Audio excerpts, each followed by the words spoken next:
Halo semuanya, balik lagi di channel horor paling bikin merinding, tempat di mana cerita-cerita menyeramkan jadi teman begadang kalian.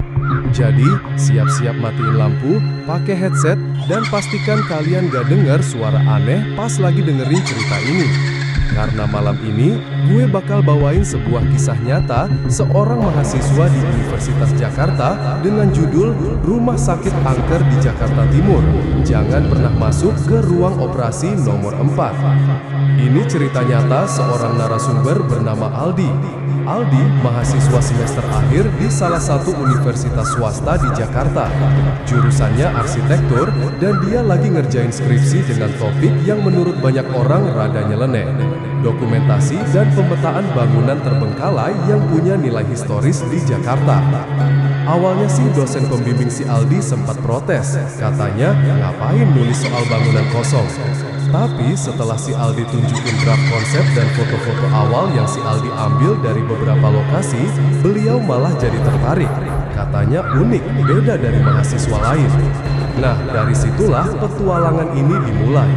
Dan yang paling si Aldi gak duga adalah salah satu lokasi yang dia datengin ternyata nyimpen cerita mistis yang sampai sekarang masih bikin dia merinding kalau ingatnya.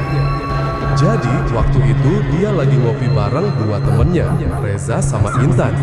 Mereka bertiga udah sering keluyuran bareng buat cari lokasi terbengkalai. Jadi udah biasa kalau ada info tempat aneh, pasti langsung kita datengin.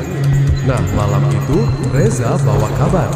Dia baru dapat info dari omnya soal satu rumah sakit tua yang udah lama gak dipakai di daerah Jakarta Timur. Katanya rumah sakit itu dulunya terkenal banget, tapi udah tutup sejak awal 2000-an karena kasus malpraktek. Dari situ, rumah sakitnya sepi dan lama-lama jadi bangunan kosong yang serem banget. Yang bikin makin penasaran, katanya ada satu ruangan di sana yang gak pernah dibuka sejak kejadian itu. Ruang operasi nomor 4. Tapi di dalam hatinya juga mulai ngerasa aneh. Bukan takut sih, lebih ke hawanya gitu loh. Kayak berat, kayak ada yang ngeliatin dari balik kegelapan. Akhirnya, mereka nyampe di satu lorong yang lebih panjang dari yang lain. Di ujungnya, ada pintu besi besar, warnanya udah karatan, tapi masih jelas banget tulisan di atasnya. Ruang operasi nomor 4 tertutup. Di bawahnya, ada tambahan tulisan tangan pakai spidol merah yang udah pudar. Dilarang masuk. Intan langsung mundur 2 langkah. Gue gak mau masuk situ, serius, ini gak enak banget. Reza juga ikutan. Udahlah, lo lihat aja dari luar. Tapi si Aldi keras kepala, gak tahu kenapa. Dia ngerasa harus lihat isi ruangan itu. Si Aldi keluarin alat pembuka kunci darurat, semacam besi putih yang biasanya dia pakai buat buka pintu tua yang udah gak terpakai. Setelah beberapa kali usaha, akhirnya pintunya kebuka. Dan begitu kebuka, bau amis langsung nyamber. Bukan bau bangkai, tapi lebih kayak bau darah lama yang udah mengering. Dan udara di dalam itu beda banget, lebih dingin, lebih pengap. Lampu ruangan mati total. Reza nyalain senternya dan ngarahin ke dalam. Di tengah ruangan masih ada meja operasi besar dari baja. Di atasnya penuh debu. Di atasnya tergantung lampu operasi bulat yang udah pecah sebagian. Di sudut kanan ruangan ada lemari besi, dan di sisi lainnya ada wastafel tua dengan bercak hitam di sekelilingnya. Si Aldi mulai rekam pakai kamera. Intan berdiri di ambang pintu, gak mau masuk. Pas dia lagi muterin kamera ke arah lemari, Intan tiba-tiba jerit kecil. Tadi ada yang lewat, cepet banget, putih. Si Aldi dan Reza langsung nengok ke layar kamera. Gak kelihatan apa-apa, tapi pas dia rewind sebentar, benar, ada bayangan putih kayak lewat sekilas di frame. Reza langsung panik. Udah nih, cabut nih, ini udah gak benar. Tapi si Aldi malah maju ke arah meja operasi. Si Aldi lihat ada bekas goresan panjang di permukaannya, seperti bekas benda tajam yang ditarik kas. Dia bohong ke mereka. Si Aldi simpen satu file rekaman asli di laptop, lengkap dengan suara, gambar, dan semua momen aneh waktu mereka masuk ke ruang operasi itu. Bukan karena dia pengen pamer atau cari sensasi, tapi ada perasaan aneh di dalam diri dia yang bilang kalau ini belum selesai. Si Aldi harus tahu lebih banyak. Ada sesuatu yang belum terungkap dari rumah sakit itu. khususnya dari ruang operasi nomor 4. Dan ternyata, rasa penasaran dia malah bikin semuanya tambah kacau. 2 hari kemudian, Reza tiba-tiba hilang kontak. Biasanya, dia paling aktif di grup chat kita, suka ngirimin meme gak penting, tapi kali ini dia diem. Awalnya, dia pikir dia sibuk kuliah, tapi waktu dia samperin ke kosannya, dia nggak ada. Temennya bilang, Reza pulang kampung mendadak, katanya lagi sakit. Tapi anehnya, HP-nya nggak aktif sama sekali. Si Aldi makin khawatir.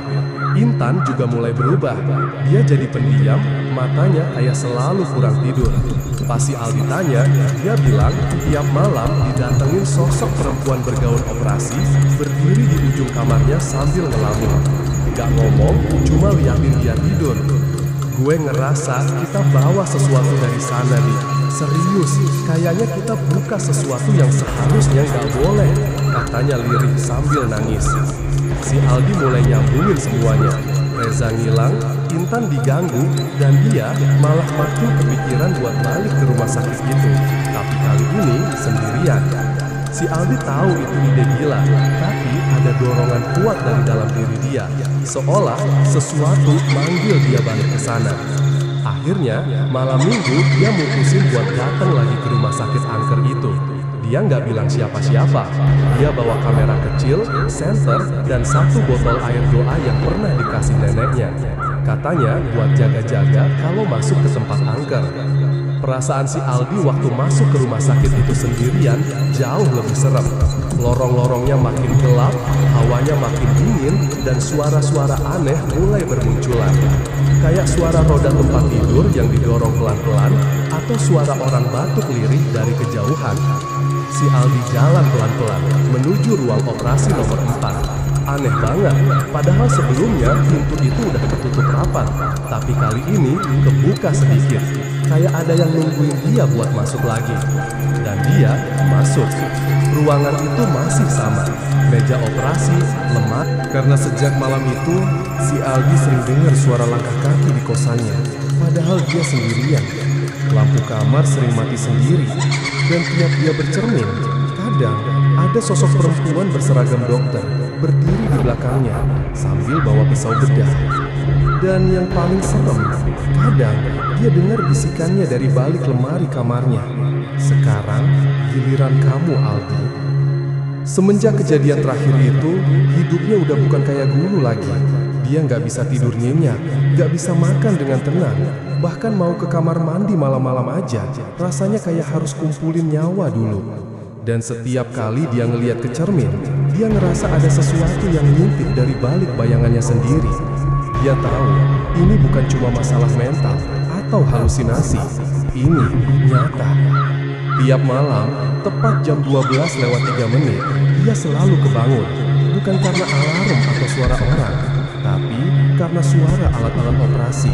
Kayak ada suara benda logam diketuk, suara meja dorong yang berderit, dan suara seseorang yang jalan pelan, seret-seret kaki di depan kamarnya.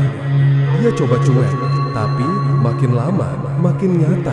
Suara itu makin dekat, makin jelas. Kadang dia dengar suara seseorang ngetuk pintu kamarnya 3 kali. Pelan tapi keras, ketukan yang gak bakal salah gua dengar walaupun lagi mimpi.